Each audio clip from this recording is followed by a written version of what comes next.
In the modern world, the modern car comes with everything. Everything you could ever need in a car and more. But sometimes it's nice just to go back to basics. A car with a roof to keep you dry, an engine to keep you moving, and a gearbox. I bring you the Up GTI.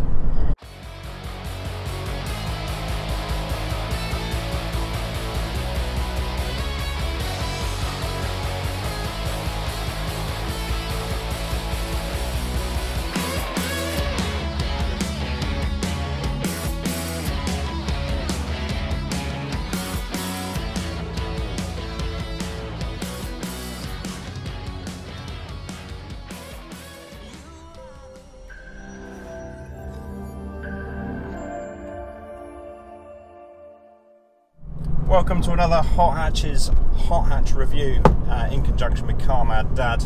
Today is the Up GTI, which I have a seriously big soft spot for. I just think they're so much fun. In the modern day where cars come with cruise control, wireless charging, rev matching, digital dash, I could talk forever about what they come with. It's sometimes nice just to get in a car that's a car. You have to do everything to make it work. And it's even got a dial to turn the stereo up and down to, radio 2, showing my age. Or if you're looking for a hot hatch and you're just looking at the figures, performance figures, to help you make your decision, you'll probably look over the Up GTI, because on paper it doesn't have a huge amount to write home about. 0 to 68.8, top end of 120ish miles an hour, 1 litre, 3-cylinder, 113 brake. It doesn't sound much, but actually that's not what this car's about. This car is about its charm, its character, and how much fun it is. And actually it feels a lot quicker than the paper suggests. If you're thinking Mark 1 Golf GTI, then you're right. That's what this kind of is. It's just a tiny bit quicker, but inside is a little bit similar, I suppose. You've got the iconic tartan seats, Jacara cloth as they call it. The exposed metal on the interior just makes it light and fun. Sat behind the wheel, the dash, everything is there. It's not overcomplicated. You've got a small colour screen here, which you connect your phone through. There's a little holder here for your phone or your navigation with a USB socket. Gadget-wise, you can order a few options on these cars, but it's one of the few cars that we sell at Hot Hatches that it doesn't matter if it's got every option or no option, because that's not really what this car is about. This car is just about it being fun. So inside on this one, you've just got heated seats, lane change, start-stop technology, all of which can be turned on and turned off. So when you first look at the Up GTI on the outside, I know what you're thinking. It's going to be bouncy, it's going to be hard, it's going to be uncomfortable. But actually, for a little small car with a GTI badge, it's actually quite grown up. The ride quality is pretty good. Certainly better than some other cars you can get in this price range, i.e. the Abarth 595, which is bone breaking. You know, don't expect a 5 Series saloon on big rubber tyres. You expect it to be a little bit bouncy, but it's not bad. I've actually driven one of these back from Aberdeen in one hit. And yeah, just thought, you know what, I'm just going to do it. I'm not going to stop. Besides for petrol and Burger King, I'm just going to go. And I got out the other end, and I didn't feel too bad, which surprised me and everyone else.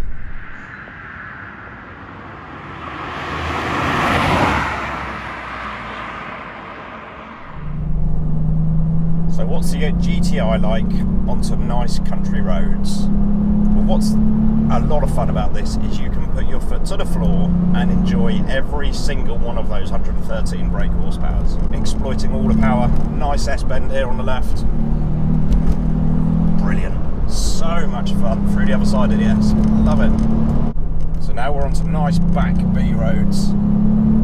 This is where the Up GTI comes to life. Forget about the 0 to 60 in just under 9 seconds. It doesn't do it justice. It doesn't need to be any quicker. Through these corners you can put your foot to the floor and it sticks. It's just so much fun. So if, like me, you're a father, I know miracles happen, and you need a small city car but you can still get the kids in, then go and get yourself an Up GTI. You'll thank me for it. Your wallet will thank you for it as well. This car was probably sort of 17 grand new. You can't get them for probably a year at the moment. Second hand, 15 grand. And it's a year old, and it's done sort of 5,000 miles. You don't get many cars like that. Most of them will just plummet the minute you drive them off new. But Up GTIs, we've been selling them for a couple of years, and if you look back at all previous invoices, the prices have just remained the same. Even 10,000 miles, 12,000 miles, they're still fetching similar sorts of money, which is great news. And also, even if you go for a spirited drive and watch that fuel gauge go down, well, it won't go down, because it will still probably do you 40, 50 miles to the gallon, which is just brilliant. Cheap, fun. A bit of performance car bargain, some would say. I think so. I've come down this road because it's pretty bad. Road surface, it's noisy, very uneven. But just to demonstrate that the Up GTI can cope with that compared to other cars in its class. This particular car, the previous owner did put some Michelin tyres on it, the Pilot Sports, which are better than the standard Goodyears. The Goodyears are probably a tiny bit harsh. They're not bad. I wouldn't go out and change them straight away, but your next set of tyres, I'd come away from the Goodyears and head towards Michelin. Sorry, someone's just crashed in front of me. Unbelievable. Right, de-restricted road, third gear, 40 miles an hour, sitting at just over 3,000 RPM. Put my foot down, see what it does. It's torquey.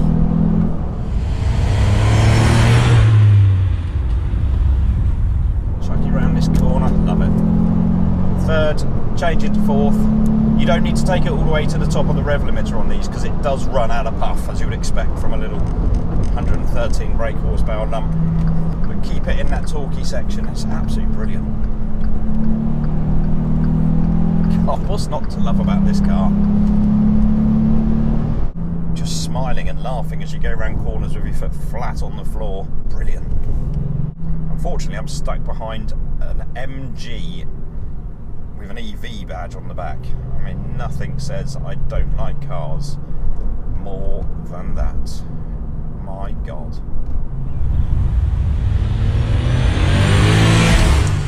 Right, when I can get out of this junction, let's see what 0 to 60 in 8.8 seconds feels like. Traction control. I was just about to say you very rarely get any slip. Generally you don't, there's no torque steer. Obviously because it hasn't got as much power as most modern hatches. But that's nice. Goes back to that I can use it all that I keep saying. So I've been singing this thing's little praises all morning. Is there anything not to like about it? Well, some reviews say, well, it's only 4 seats, but you know, when do you very rarely use that third seat? It's relatively spacious. You'll get 4 adults in it for a short journey. You wouldn't want to go far 4 up, but that isn't what this car's designed for.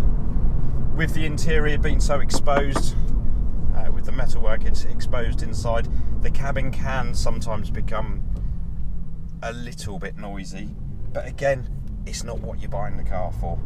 So can you find faults? Nothing major, nothing that would put me off buying one. In actual fact, it's a strong contender as the next little small car for our family. So just to wrap up, thank you to Dale at Car Mad Dad for travelling 2 hours down again to do some more videos with us at Hot Hatches. We really appreciate it. If this car sells because of this video, then we will donate to the Car Mad Dad chosen charity, which we have done with the last video on the ST3 Performance Edition. That car sold because of the video we did, which is great. Go give them a follow, Car Mad Dad, and also give us a follow at Hot Hatches UK. For now, take care, have a great weekend, see you soon.